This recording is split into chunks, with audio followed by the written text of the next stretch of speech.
Ambani group, Raymond group, Escorts group, Kirloskar group, Apollo tyres और Bajaj group. इन सभी नामों में एक चीज तो बिल्कुल ही कॉमन है, सभी भारत के कारोबारी जगत में बड़ा और पुराना नाम है। मगर एक और चीज है जो इन्हें आपस में जोड़ती है, वो है विवाद। इन कारोबारी परिवारों के सदस्यों ने नाम बनाने में कोई कसर नहीं छोड़ी, मगर जब जब विरासत के बंटवारे की बात उठी, ये अपनों के ही खिलाफ खड़े नजर आए। बाप बेटे के खिलाफ, भाई भाई के खिलाफ, माँ बच्चों के खिलाफ, बच्चे माँ के खिलाफ। ऐसा ही एक और कारोबारी परिवार है जिनके नाम के साथ पिछले 5 साल से बंटवारे का विवाद नत्थी है, वो है मोदी इंडस्ट्रीज। नवंबर 2019 में इस ग्रुप के कर्ता धर्ता के मोदी ने आखिरी सांस ली तो उनके 11,000 करोड़ की संपत्ति को लेकर मां और बेटे कोर्ट में पहुंच गए। बेटे ललित मोदी और समीर मोदी, मां बीना मोदी। बेटे कहने लगे हमें अपना हिस्सा चाहिए और मां बीना मोदी कहती हैं कि मैं पति की विरासत को नहीं बेचूंगी।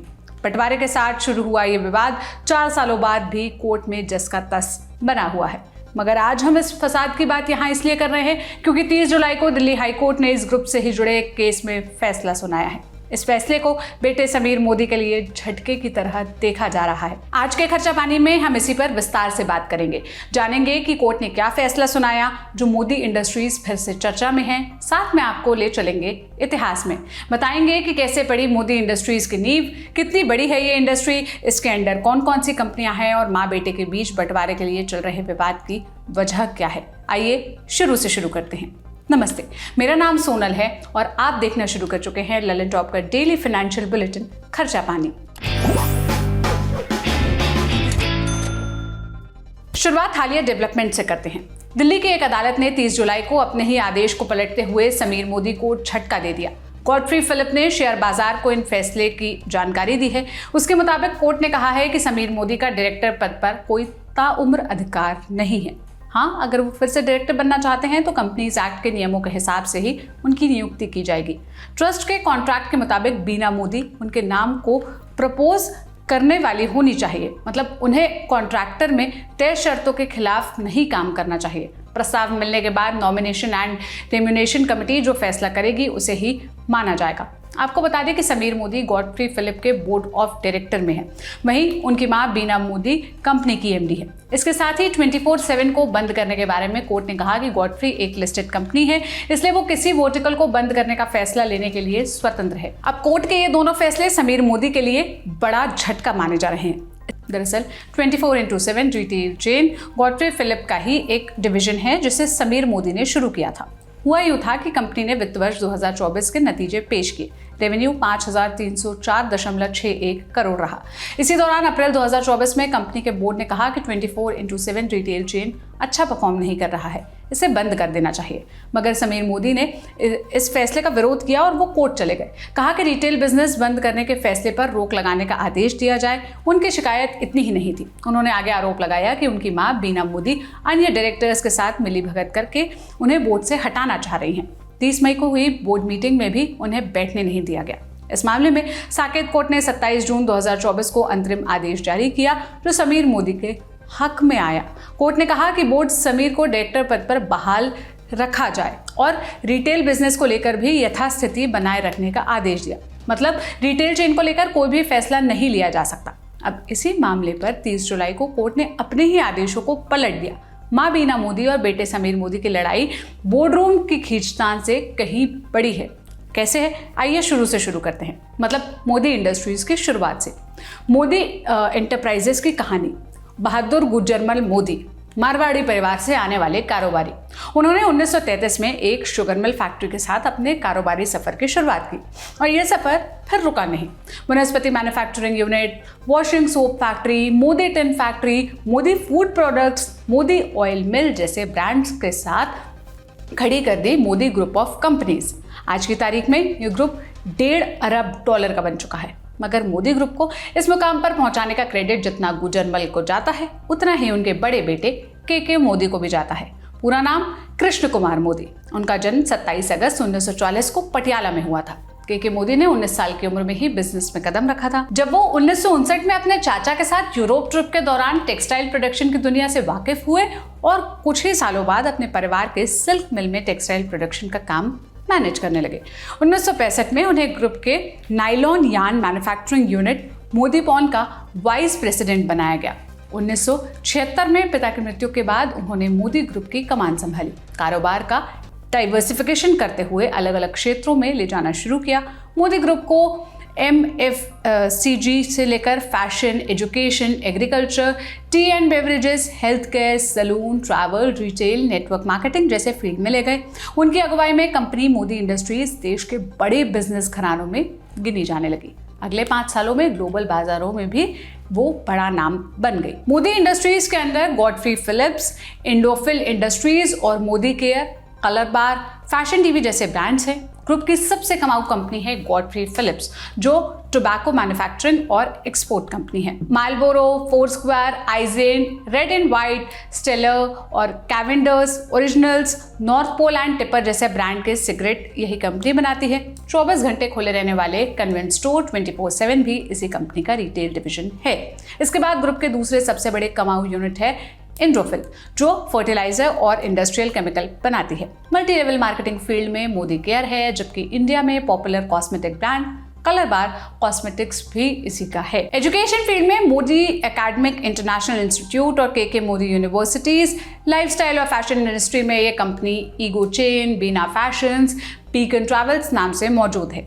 तो आप इसकी मौजूदगी का अंदाजा लगा सकते हैं। मोदी साम्राज्य को फैलाने में के मोदी के योगदान से किसी को कोई इनकार नहीं है, लेकिन उनकी पत्नी और बच्चों ने भी कारोबार बढ़ाने में बड़ी भूमिका निभाई है। 1961 में के मोदी ने बीना मोदी से शादी की। दोनों के 3 बच्चे हुए, चारू मोदी, ललित मोदी और समीर मोदी। और इन चारों ने मोदी इंडस्ट्रीज में अलग अलग वर्टिकल्स का जिम्मा संभाला है और आज भी संभाल रहे हैं। बीना मोदी खुद बहुत बड़ी एंटरप्रेन्योर है। बीना मोदी ने 2011 में मोदी इंडस्ट्रीज के फैमिली काउंसिल की हेड बनी, मतलब वो पद स्वीकार किया।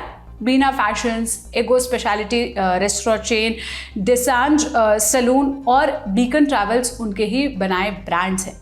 चारू मोदी सबसे बड़ी बेटी चारू मोदी ने एजुकेशन कैटेगरी को बढ़ाया। चारू इस समय मोदी एकेडमिक इंटरनेशनल में CEO और वाइस प्रेसिडेंट है। ललित मोदी दूसरे बेटे ललित मोदी के नाम से तो आप सब वाकिफ होंगे। वही ललित मोदी जिन्होंने इंडिया में इंडियन प्रीमियर लीग यानी IPL की शुरुआत की। ललित ने 1986 में फैमिली बिजनेस ज्वाइन किया। 1993 में मोदी एंटरटेनमेंट नेटवर्क MEN की शुरुआत की। वॉल्ट डिज्नी के साथ जॉइंट वेंचर के तहत डिज्नी का कंटेंट ब्रॉडकास्ट करते थे।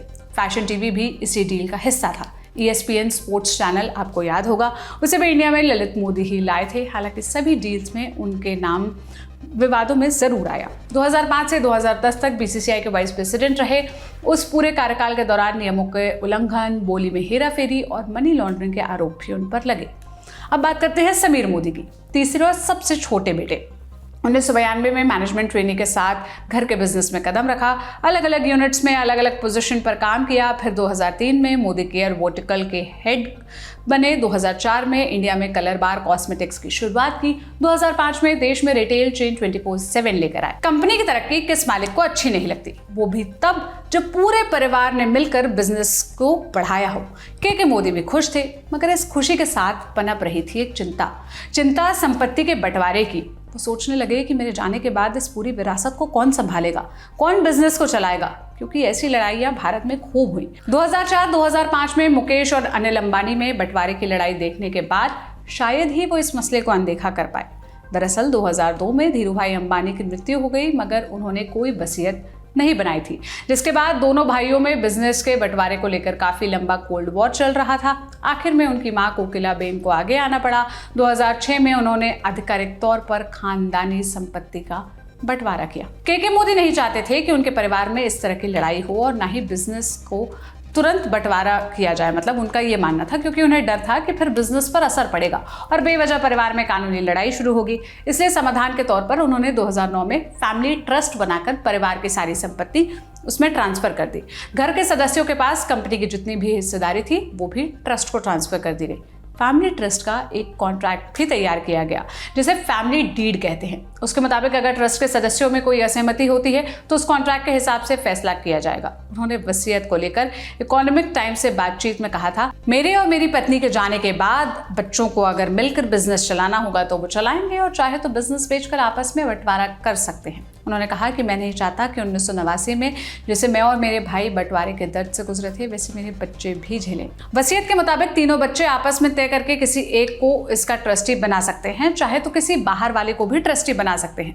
2011 में मोदी ग्रुप की संपत्ति को 2 ऑर्गेनाइजेशन में बांटा गया, एक फैमिली ऑफिस और दूसरा ग्रुप कॉर्पोरेट सेंटर।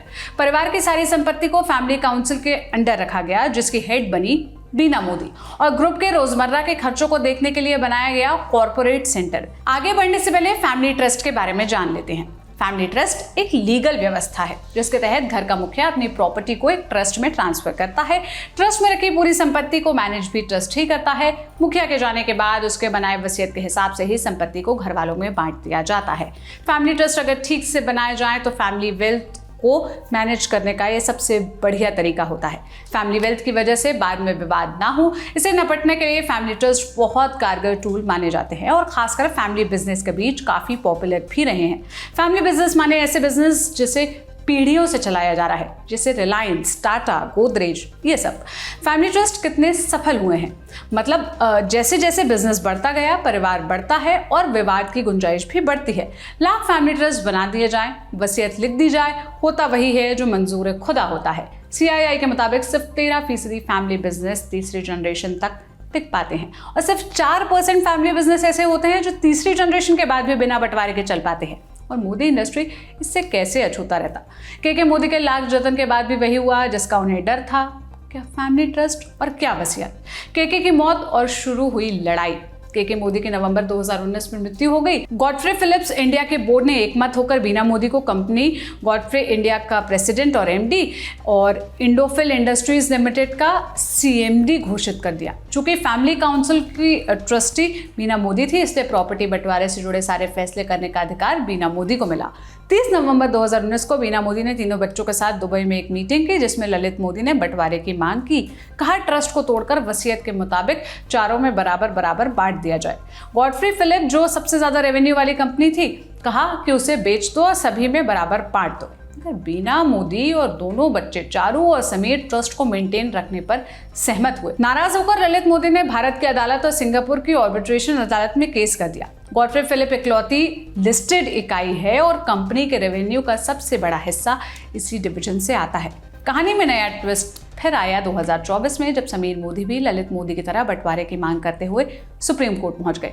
ET की रिपोर्ट के मुताबिक उन्होंने मां बीना मोदी के खिलाफ केस में कहा कि वो 11,000 करोड़ की खानदानी विरासत को ठीक से मैनेज नहीं कर रही हैं। समीर ने यह भी आरोप लगाया कि बीना मोदी गॉडफ्रे फिलिप के मामले में अपनी मनमानी कर रही हैं और न ही कॉन्ट्रैक्ट के हिसाब से पैसों का बंटवारा कर रही हैं। उधर बीना मोदी का कहना है कि वो अपने बेटों से उनका हिस्सा खरीदने को तैयार है, क्योंकि वो नहीं चाहती कि उनके दिवंगत पति की विरासत को बेचा जाए।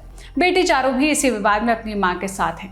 बहरहाल बंटवारे को लेकर अभी तक कोई भी फैसला नहीं आया है, मगर साकेत कोर्ट ने हालिया फैसले से उनके बेटे समीर मोदी को झटका लगा है, ऐसा कहा जा रहा है। आज के लिए एपिसोड में इतना ही। आप इस मसले पर क्या राय रखते हैं, कमेंट में बताइएगा। ये सारी जानकारी मेरी साथी उपासना ने जुटाई थी। देश और दुनिया की तमाम खबरों के लिए लल्लन टॉप देखते रहिए। शुक्रिया।